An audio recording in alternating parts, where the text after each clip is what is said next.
Whatalo whatu I le masenga o lau whasalau le nei aso. Ia, whapero I le whawhongwhonga mai o le tātou atunu ui o na tūranga wharupe. Ia, whaafitai le lofo le atua o tātou auria mai foi le nei aso. Ia, whaawawai le tātou taulongolongo I nisi fo I o Mataʻafa o whapena o na pasia e re ngata I le fontanga le kapeneta. Ia a nisi fo I o ngā luenga o lo wha moe moe. Ia po nisi fo I o ngā luenga ua whatino. E ono nai Mataʻafa o lo o fia wha talanoina le nei aso ma longo ai fo I le mamadu o le tunu. Ia e pei o le tūlanga lava o lo ave I le tātou wha mua o wha matalanga o le wha ngasolonga o a tātou ngā luenga. Mo le puipuinga o le tunu o mai le wha mai o le COVID. O le tātou waalelele na taunu mai New Zealand le aso no mati. O mai le aso o lo o iai ia le 15 o I lātou o e ua PC ai le wha mai. To a 12 ia le pasese ia ai to tolu ia le tātou au whainga duenga I le au whainga duenga mua au. O mai le taimi le nei e le o iai ni aunga o I lātou nei e 15 ma o lo whapena o na whanofo e sea I matotua ia ma o lo o manuia I lātou. O le alava o lo o whaangasolo ia le whainga o suesuenga o I lātou nei e le ngata le pasese a le tātou au whainga duenga.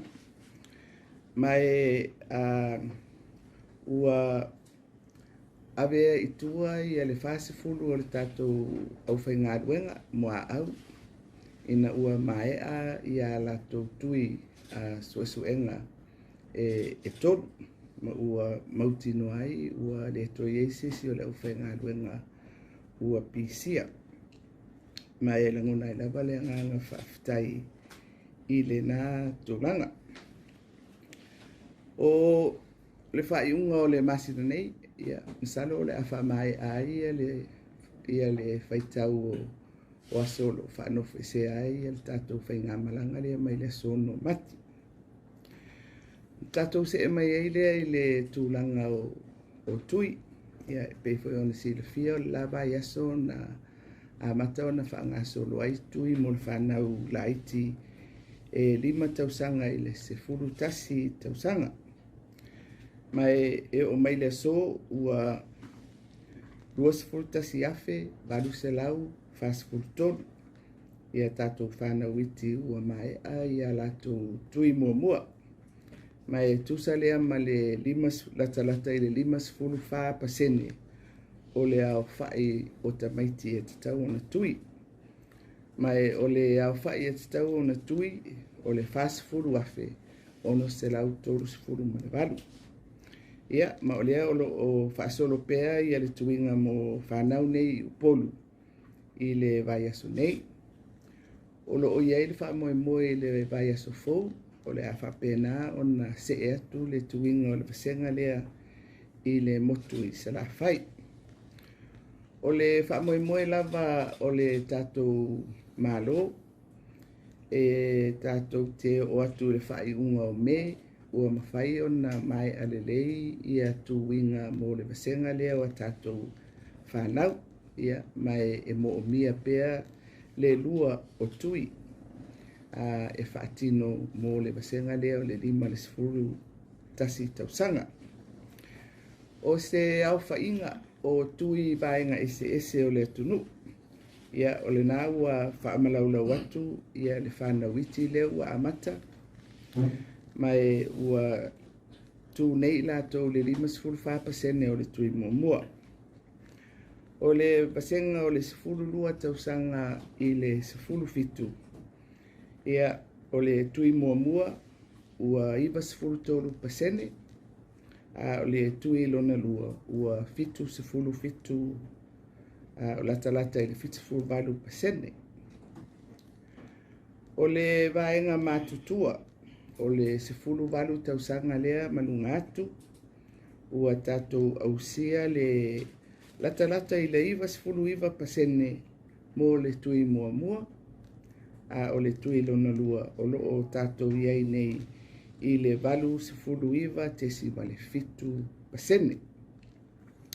Ia o te manatu o te le se ngā ruenga ua mawhai o na whatino. Ia a o loo fiaturi loa pea ina ia atoa ia le whainu mera ma le pasene o le tatou atunuu. E whatau nuu o latou tui muamua ma tui lona lua. Ia ma o lea foi e pe o na silafia ua amata foi o na ia tatou tui whaupopo po boosters. Ai mai se lava mo le vaenga matutua. Ona o mai eile i se whamatalanga i whainga malanga. Sa whao o mai ia se talusanga Amerika Samoa. E tauala mai le tatou komiti o whaalawe whafuasei. Ina ia whaafoi atu nisi o tangata anu o Amerika Samoa sai nei a i tatou. Ma o le lava i aso sa whapena o na tatala i le avanoa e whaafoi atu i tutuila i latou nei. Ai petai o lea foi ua iei le tāpusanga ua whaatau mai. O na sa tau fia le whaimalanga mai tutuila. Ia o lea ua mai e le tarusanga ina ia toe whaafoi pe malanga mai tangata anu o Samoa o loo i tutuila. Na poloka i tutuila le taimi sa whaiai le tātou lockdown. Ia toe whaupopo atu iai ma le lockdown a tutuila. Ia ona whapena lea ona poloka i lava i lātou nei i tutuila. O lea la ua mai le tarusanga ma ua talia fo'i e le kapeneta e a mata ona toe whaafoi mai o tātou tangata nuu mai Amerika Samoa i le taʻisefulu lima o tangata i le vaiaso ia po se whainga malanga fo'i a tātou vaalele laiti. Ia e fuafua uma fo'i a tātou whainga malanga toe fo'i mai e au mai e a tātou tangata nuu. I runga fo'i o awanoa mo le whaanofu e sea. Ma o mea umalawa ia e te tau na fuafua iai, ia ai mai se fo i le whaasoasoa o tupe ale malo e mawhai o na tāpena ma maupopo le iai le tūlanga o le whaanofu e sea. Ua whaatūlanga ia malanga mo le toe awina mai o tātou tangata e ui mai New Zealand mo Apia ia Iuni. Mai o le malanga o Apia o le aso sa, aso rufulufa o Apia. Malanga o me o le aso sa fo'i, le aso sfuru lima o me. Ma le malanga o Iuni o le aso sa fo'i, o e pa'u i le aso lima o Iuni. O lo o ilo pea ia malanga mai Australia mo le taimi nei. Ai o lo iai lava malanga. O lo o awina atu ai o tātou tangata ngā lulu e whawai taimi mo Australia o nuna winga e malanga mai le waa ai le ai se pasese ai toe foi ma le au whai ngā ruenga whawai taimi. Ia o waalele o mati, ia foi lea o Januari, Februari ma mati lea na whapena foi o na whaasilisilatu i si fo ia tātou whatalatalu noanga. O le mata upulo na lua o o whapena o na pia whasoa atu fo i le tātou whatalu noanga le nei. O nisi o tofingo whaururunga o mata ngā ruenga le malo ua whai uina ia whinga whiriwhiringa. Mai o te whiawhiatele e whaasilisilatu e whapea.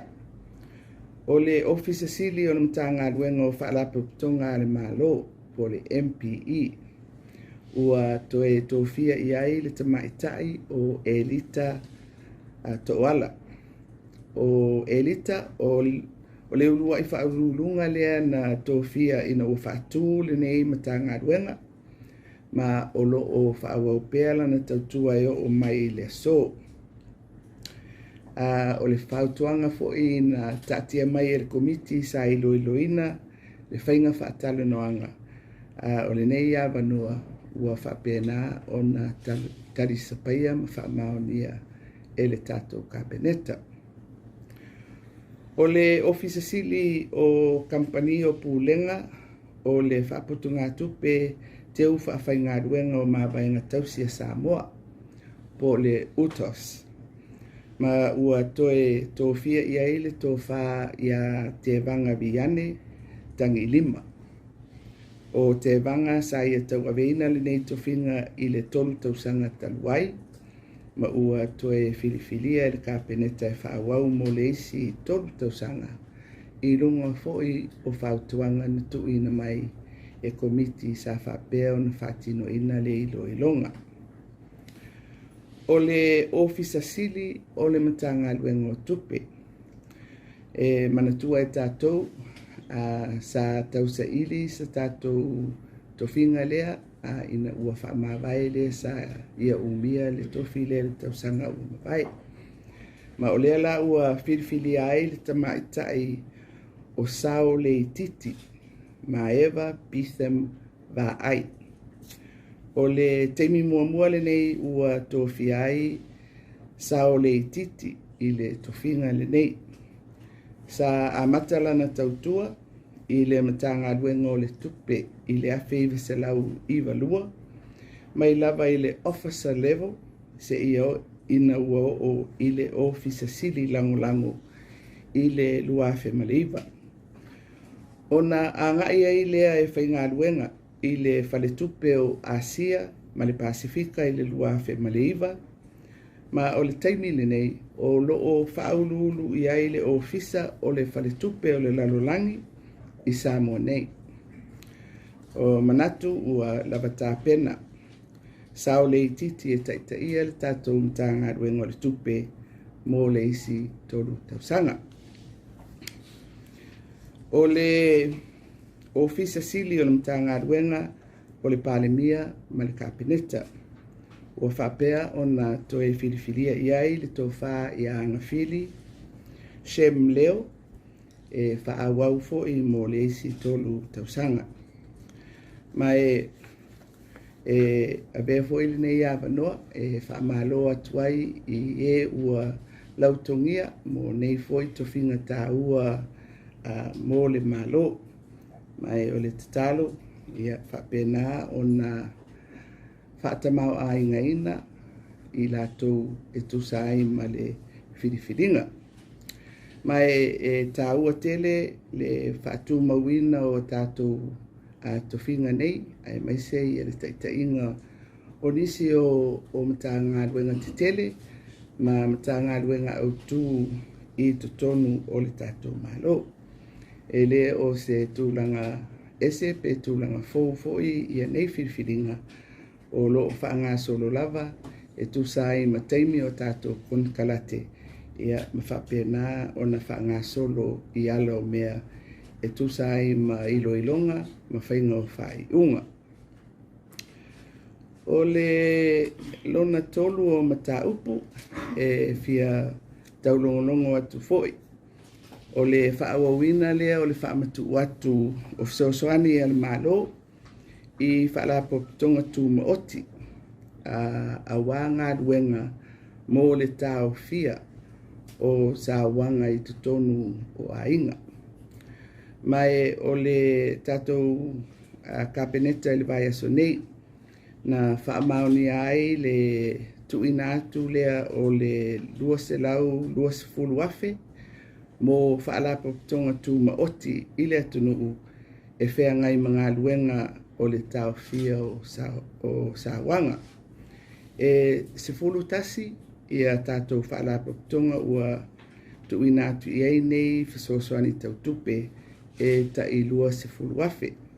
Mai ua lafo atu i le matanga luenga o tina ma matamaitai, whapea le matanga luenga o tupe.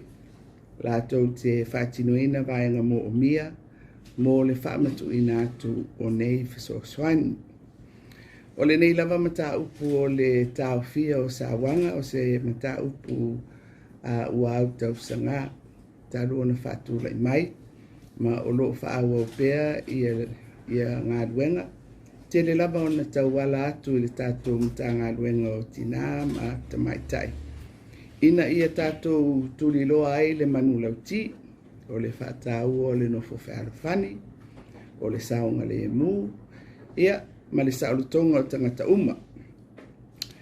O le vaenga tupele nei, o se vaenga lea o le miliona tala sa whaanganga mo ngā ruenga whaasino i le tau fia o sa wanga. Ma i le rua vai aso taluai, sa whaamatu ua tuai le 5 salawafe, mo le tātou whaalapo tutonga lea o le Samoa Victim Support. O se whaalapo tutonga lea o lo ngafa, ma le puipuinga, o le tu vai o tina, ia ma tātou whanau, ia ai mai se lava i le puipuia mai i Sawanga. O le manatu o le ala ua whaamatu atu le latalata i le fitu se lau mo na tupu wafe whaata ape atu i whaalapo tutonga la tau te whaatinoina nei whaamoe moe. O le vaenga o lo toe o le miliona tāla lea o lo whaatino ai ngā luenga mta ngā luenga o tina matamaitai e pei ona la tau aveina ia whaalau i loa tau ave atu rai pea i le mamalu o le atunuu le wheau i le tau fia o Sawanga. O le mataupu no na wha ua whatu ina nei se vaenga suesue mo siama o whaamai. Mai o lo ngafa lea ma le tātou whaalapo tonga mo suesuenga whaasai nisi.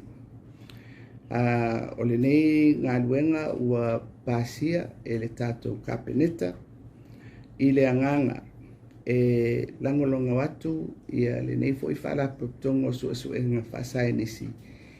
I le ngā luenga tele o lo tau ave e le tātou mta ngā luenga o le soifua maloloina.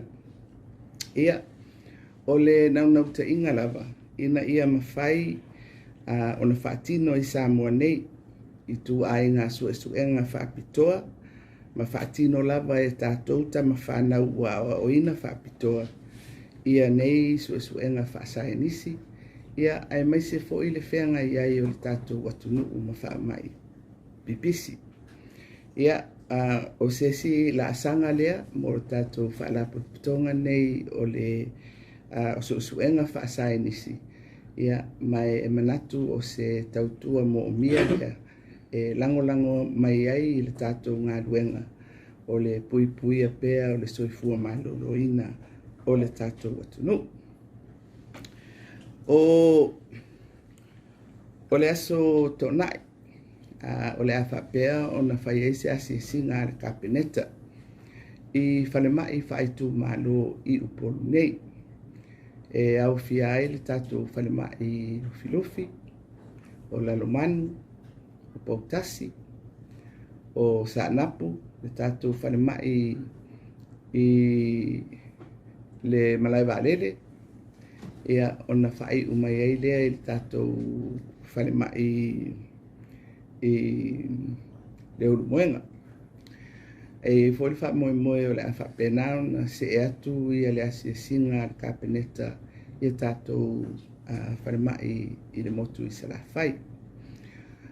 Ua lewa ona whaatatia mai fuafuanga whaatatia le malo i pūlenga ua mawai atu.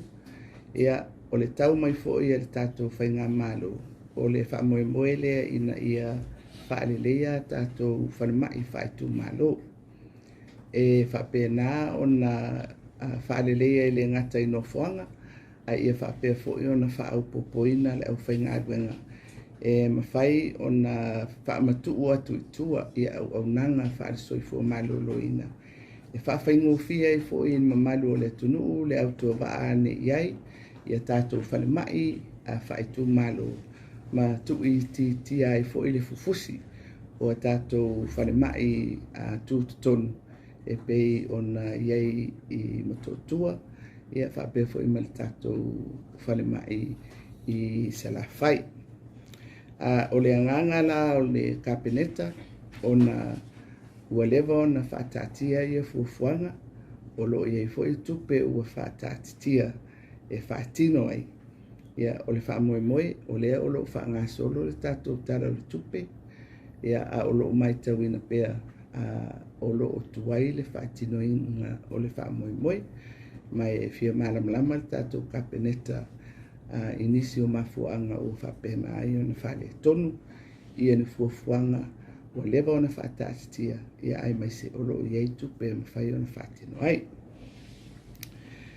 O le mataupu mulimuli a tātou iei pea i lunga o mea tau i soifua maloloina.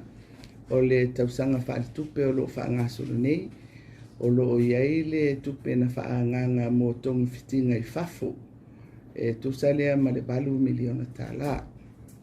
Ua mai tauina e le tātou kapeneta, ua bawe i e le whaongaina o le tupe, ai peitai o lo o iei pea ngase o lo mo o mia i a tongi fitinga mo le awina atu i whafo.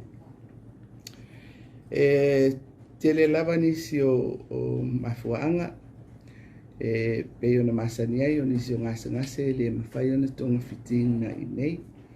Ia au le si foi tūlanga e le o ato toa i a tātou masini mo suenga, manino ai i a whainga whainga a fo mai, i a lātou diagnosis e tu sai ma ngase o lo o ngā solo atu. Mai tauina la e le kapeneta ua mai ale tupe na whaanganga mo le por kalame, ma le u whainga fono inai i le fono o le aso ananafi. Le whaupoponga o le si 5 miliona tala e momoli atu ai i le tātou por kalame lea mo le tongi fitinga o tātou tangata i whafo mo le 5 miliona e whaupopo ai le uma le tātou tausanga whaare tupe ia o le 5 miliona lea o le a whaongaina iai ia tupe le fuafuaina e le fuafuaina le tātou malo. Ia o isi ia o mataupu e masani ai i whainga malo, o na tua iai, ai mai se le tula i mai o le mo o mia o ni au nanga mo le tātou watunu. Ia, o nai mataupu le nai taulongolongo atu ai nei aso, i le mamalu o lautou vasenga au whasala. Ia, ai mai se foi le whaafonga tāpua i mai o le tātou watunu.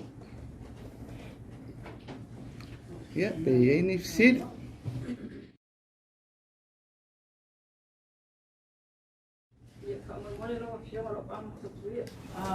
Tatai mo forsanga manini mo tātou isa te monga ia ne mana.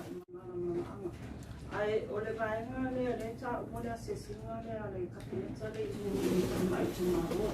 Te koe nei sa mo le tūlanga. Te kaua na whaane leia i o le tūlanga whātota ni mo tangata mo le tātou au. Tanga venga. Sini ka mole na o pio, le tūlanga no tātou a ko mai ko le tātou whauti. Ono pe o ta tūlanga le langa mai ko whausinoma. O le pe le punalanga mai le komisina le o le oto a mata ona pala ia tino maliu se tu ia ale la vai e fakita o le sa Io lei fufuanga o to si fa tonu mai lei a te. Io lei awai o si fu ia tonu.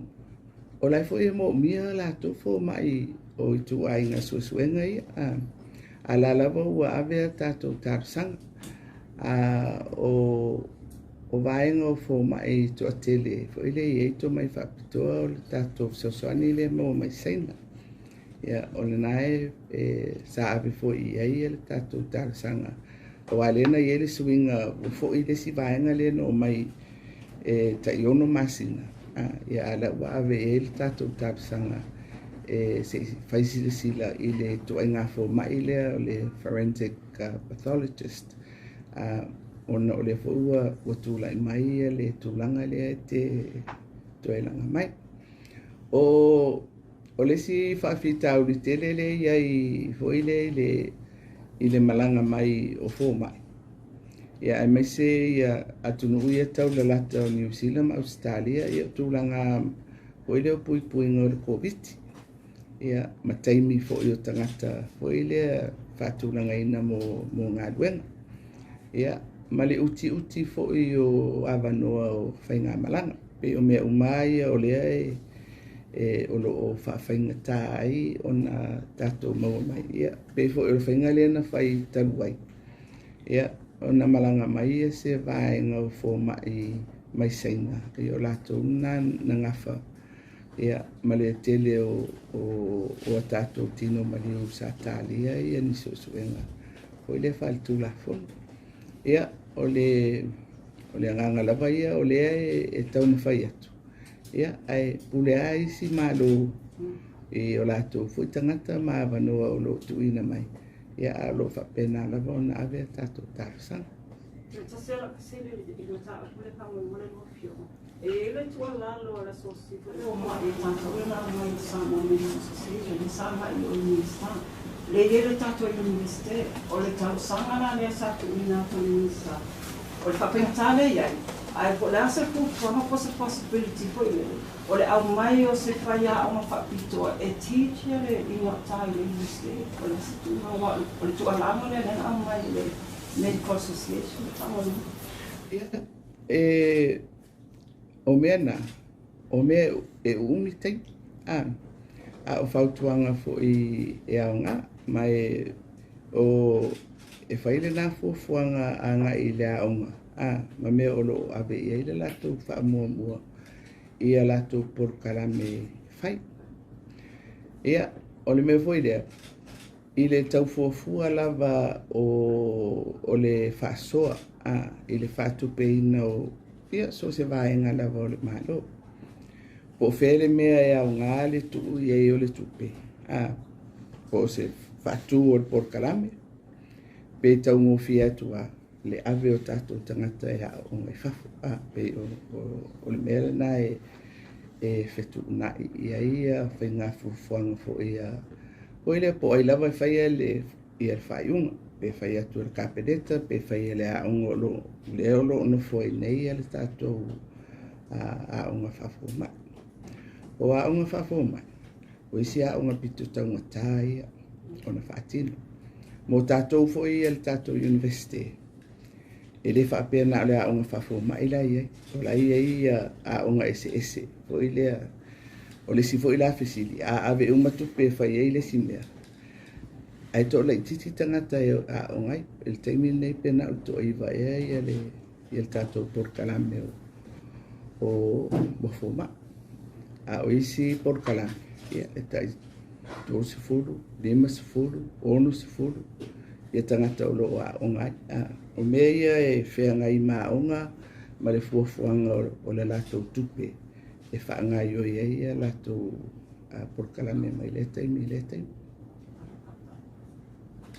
Mas lava le tulanga le ai foi la sesima le cabinet celestial na tu ai fale mai tu malo ia ai pe silia tulanga le pe le la ai le cabinet se va ai tulanga tu fale le ai tu fale mai ai se vai ngai la pe ai fo ile fa fo ina por fale le o fale mai pe vai pe fale mai sa pe na fa tu pe isi tato na partners pe ni mali na puna le ora pe ai ia ma desi facilito fio le i tato fale mai tu ma lo pe ava noi la lo le tato por kala le miliona le fale le o ia au na o le whale leia o whale mai whale i tu malo. O mea ana e ngawha male malo, mamtanga duenga. Pe maua, pe whai mai i whesosoani a isi malo. E le whapea o le whale mai lala na o le a whaangai oi e le malo na mai e le tupe. Le ai e whaangai oi lava i tātou. Mai i le telefo i o tausanga. Sa whaia ia pe whaloa inga. I mea nei o whale mai whai tu malo. o health centers po ile mana o manu o tu fula to ma le health center be mana o mo fo e fai ala tu fa ma ele nga fatia e tatu tupe le fai o le na me o le tofu o le nu ma le fa mai o le mela na ua mai ai lava o le ua fa tati ai le fa va o le fa ngai o inga o fa le mai I fa le mai tuntutun e lua ia I motu e lua ia matatou fa le mai fa I tu malo pe o le mela na e nga fatia fo ile nga fatau li maina ona fa ngai oi ai peita e uila ua faia tatou fuafuanga I le fa le leia e le ngata no fuanga o le fa popo tangata fa ngā ruenga I tatou fa le mai fa le tu malo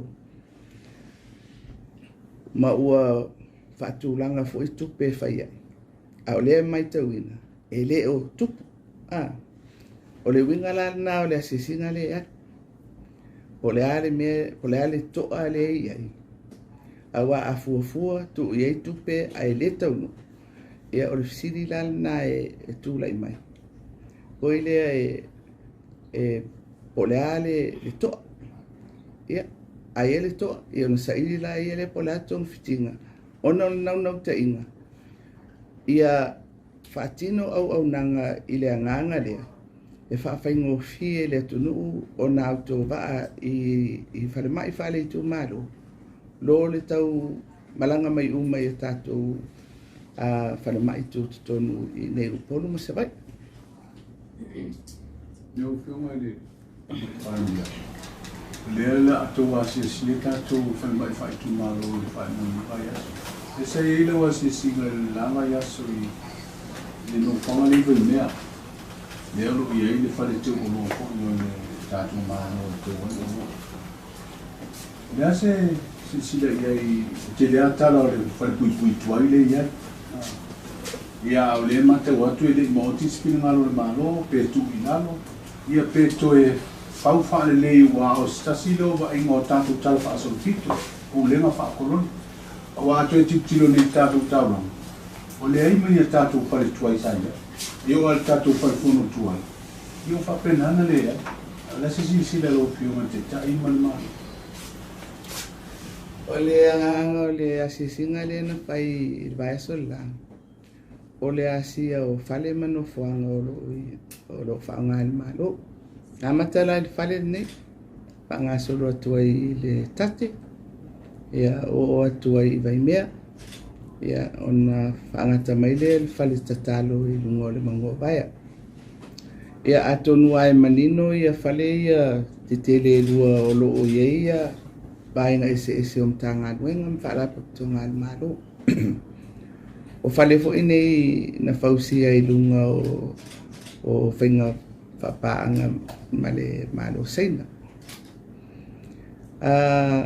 mai tawina fo ile I o le mela vale lu I tawina I tatou I se tūlanga fai pea o le iai o tatou asetane ai le o mawhai o na vaia I le tūlanga fo ile e tausi whaawa wai maintenance mai tawina fo I o le tele o fale umai e lua ua le ia le ea ma ua le whaongaina le ea sa fausia I le taimina fai e fale ia au pe ua wha moe fo I le e toi whaopopo mai ia isi e whaapi tonu ofisa e pe o le la e fo o lo fia maua se ata atua e le whainga malo e tu sai ma awa le mea moni aia e mo le whaalelea e te le se vai ngā tupe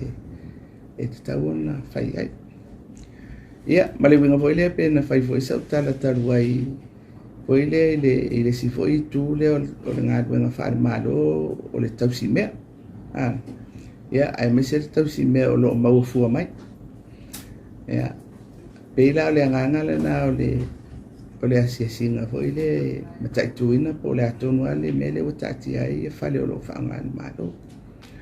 O oi vai mea, e mautele I o maute asiasi se tūlanga fo I le o le ai mai se o le fale le ta ua nei sa fai mu fai pui. O le aungai o le matou wasi singa. O le whaongaina le whaongaina nei. E te wai mea le malo. O le tele ala o le fale tuai lea.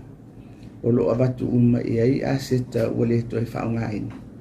O le la e whaima whai ai a whaataunga fo i lea auction. A le malo pe tailua i le tausanga. E le ngata lai le fale le na, o le sifo i fale o lo te wai wha maunga te le lawana mtanga alwa ngā o le tupe. O lo o iei fo i ta vale.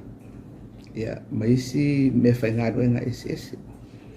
Ia, o aseta umana mea, e fo i lai fia malama ia i pole atonu ale tatianga le ia i tatu aseta. Ia, e te ila o oso wha alava ane, i le mata upu leo pe tu i lalo le fale pe whaawau vo i le wha manatu o le tala whaasoro pito o le tunu. O le mea moni aia. E le i o le kapeneta e asi ma le wha moe le na. Iau te rei lopo le tari na o le ofisili. Ia ai se si fo i tu. A wha pe ua lalo le fale fono. Lalo le fale o le malo tu ai.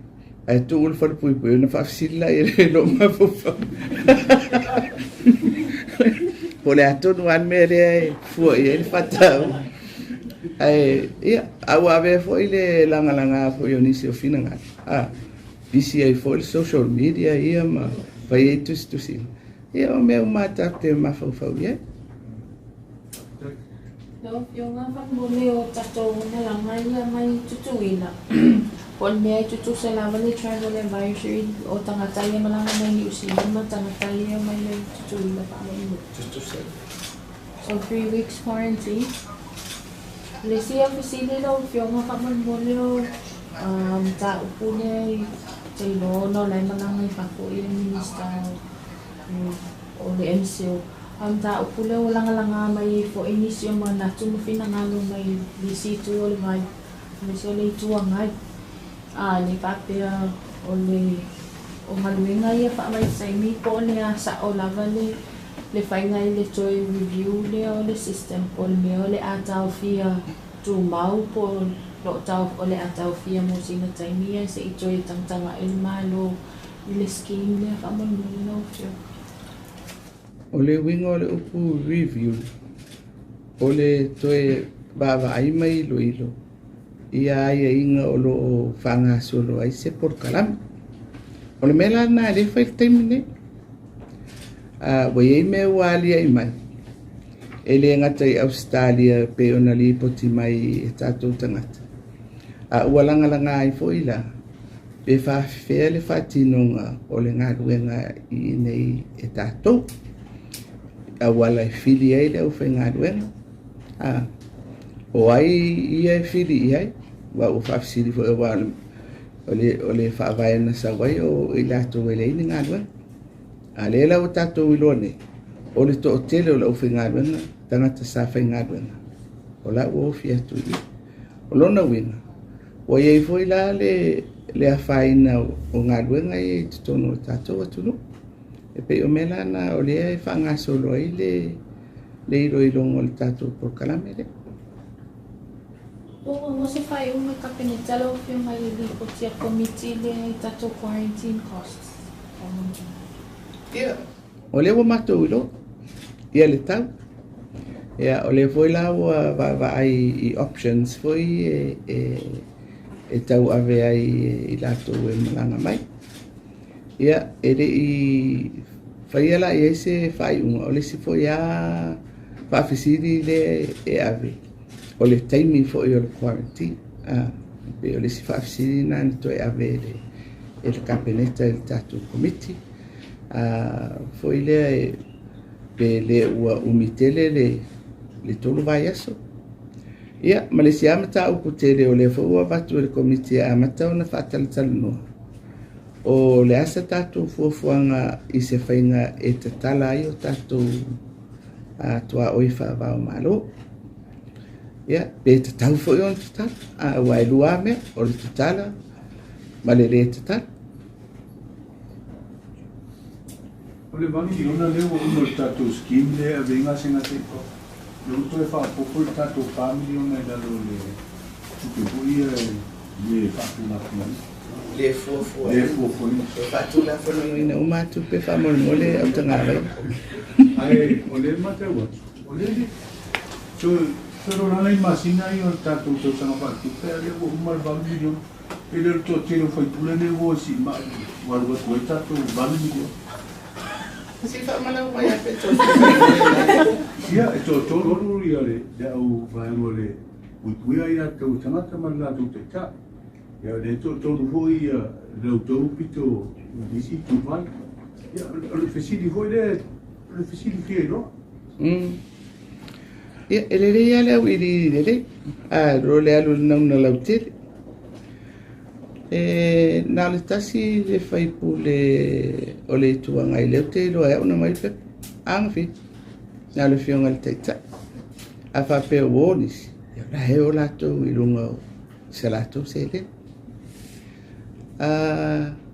e na tasi foi le minstala e runga le porkarami e malisi fai pule na aduai After wale o mani no mai no kuna a wala fesi di foi le fa wala si ma io ma fa folo te ma no ngala o mai lunga tato ski ale la o mani no ma e tasi la tu le tungi tato tasi foi lo tu le tungi tato no ngala o si ba ngela to wasele after o mani no Paftai e wa nga foi lo fesi di o tafi ese manato la tala uma fai pule lunga tu per malo Sengo muli la o fiona te lo no fesi di ate fo iba ya so le lo kalangi mo muli la o fiona te meta kani ya po wa ye se to mo le au ni tato ambos futa sama ko mia po ye se po fo mo ngale te fa fo iba ya tu ma fotos ya o tau feo loro al mato au vivire o ye o taeao e fa umai ele fa salonga le na ave mo ni foi lea o la falta o me o le loco ma le ma semana tu auto theme e a mai ia ni submissions foi lea ale tunu o le fa mo committee e pe o a maua le theme po semana tu auto ia ma se ata foi o le loco ia e whawhaingo fia I loa na whatulanga atu le ia le porkalame lungo le manatu au tūna. O le si vainga lau tele ale komiti.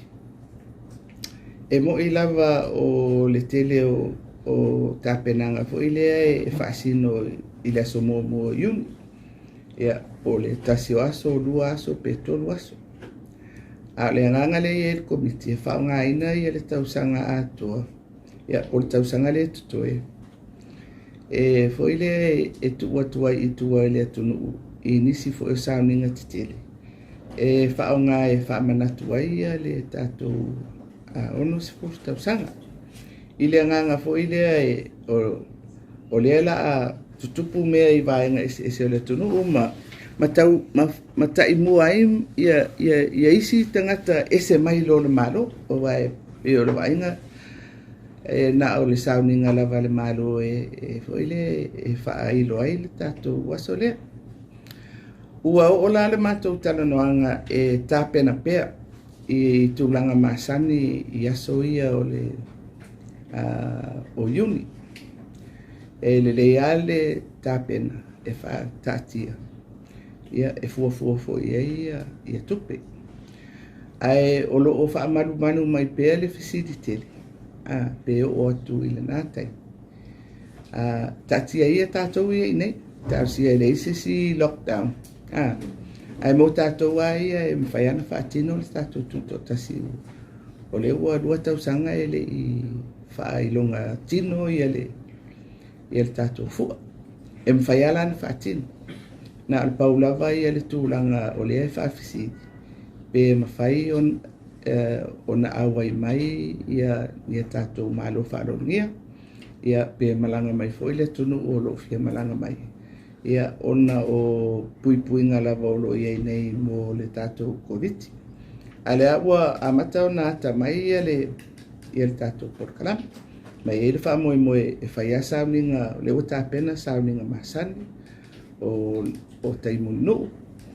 Ia, o le sa talanoina pe fiaso. Ia, ua o la le talanoanga e mwhaina tasi le aso. Ko i lea e whailonga o se aso malolo. Ai ulea tātou, pe lua pe tolu aso. Ai te tala ia, ko i lea a maise o pisinisi. Ia, ua o le si vaenga le na a whaina tele ho i lea i le whaingo mene o aso malolo.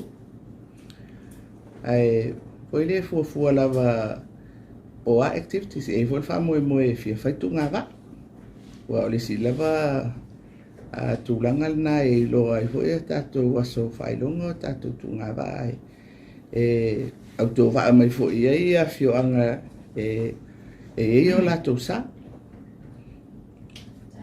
No whioa o leo tā o while pusta mai si tuia ai whangu mōi whanau.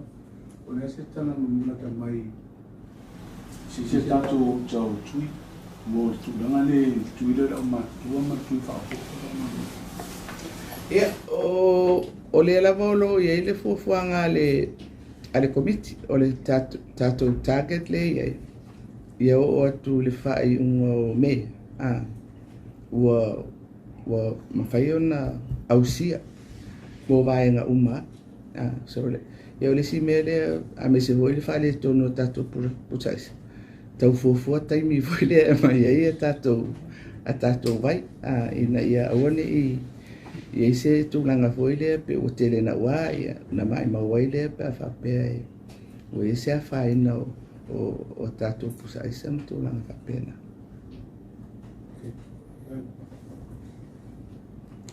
Ia, malo whaftai.